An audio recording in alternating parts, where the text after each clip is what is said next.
What's going on, guys?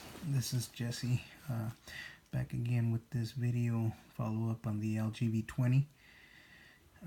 I've had it for a couple months now, and I just want to give you my thoughts and impressions on it. First of all, I don't know if you're noticing that it's actually charging wirelessly here. How about that? And just a quick info on it, if you guys are interested in doing this. What I have going here is I have this Q pad, which is a charger, and then voila, this is something that they sell at Amazon or on eBay. I believe I got it at eBay, and all it is a Type-C little battery that just hooks up with the Type-C adapter onto your port there, and then you just put the cover over it and just set it on your charger and it starts charging. I find it quite handy, you know, sometimes when you don't want to, sorry about that, when you don't want to put the charger in. A couple of things that I wanted to talk about was that the battery life on this at first was pretty decent, was good.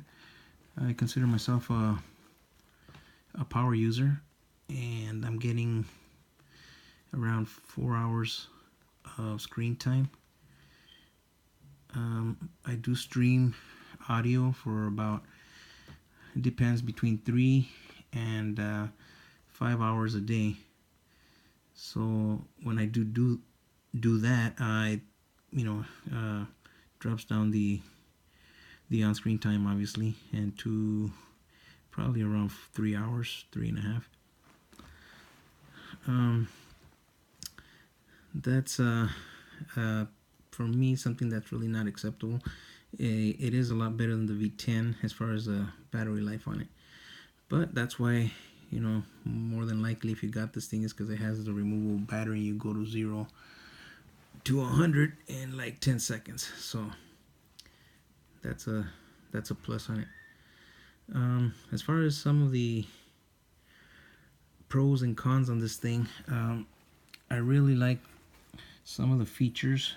For example, when you have it in mini mode, this is something that the Galaxy Note 4 had before. The 5 and the 7 also put it on. However, in the 5 and the 7, you can't adjust like the screen size on it. And two, or also, if you want to have like a multi, or see your running applications, you have to physically hit the button that's way over to, would be on this side on the Galaxy, so it'd be over to your left. And on this one, as you can see, it's very simple. It has them in the little soft keys right there. So that's what I like about this. I was a Galaxy guy mainly, but after they got rid of the removable battery, after they got rid of the IR blaster, after they got rid of the expandable memory, and then they brought it back, I don't know, I just felt like they were just trying to take my money, and I just got tired of it, and I started going with LG. So like I said, this phone, I've had it for a couple months. It does perform fairly well. I believe if you turn it off every so often, at least once a week, you'll get a better performance out of it. Otherwise, it tends to lag a little bit on me if I don't restart the phone. Other than that, it's doing, fairly well for a 2-month-old phone once you get your applications and all that in there. Obviously, as I said before, the other thing that I like about this is the IR blaster. It's nothing like coming home and not being able to find the remote because your kids were using it and using this phone.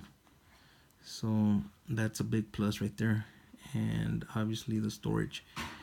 So, and all in all, after a couple of months, I haven't been super excited about it because I've said before, I'm sorry, there are some issues with it as far as the lag and the battery. Right now, I read somewhere that if you do have a battery that's removable, or even any other type of battery that's non-removable, if you charge it, like say you're at 40% and charge it to 100, or if you charge it at 60% to 100 or whatever, I guess they have a learning mechanism on them that kind of remembers how you're using the charger. And so they recommend that you go down to like 10% before you charge it.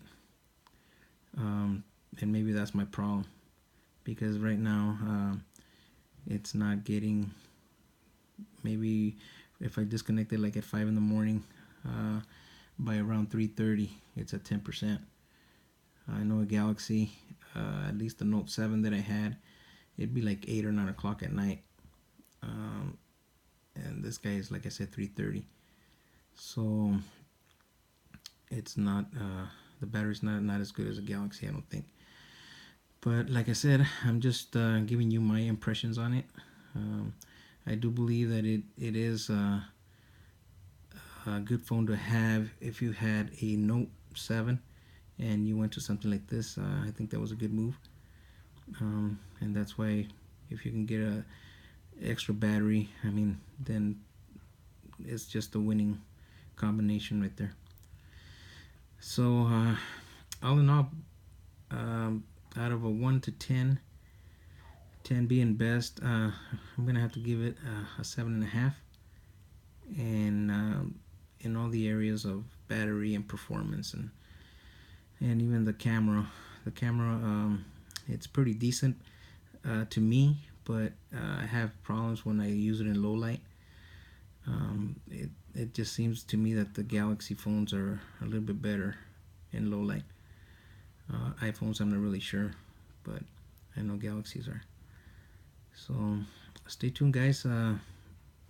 Maybe be doing another review here in a couple of weeks and see what the status on the phone is. So if you like the video, please give it a thumbs up. If you want to subscribe to see further videos on it, please don't forget to subscribe. Till next time, peace out.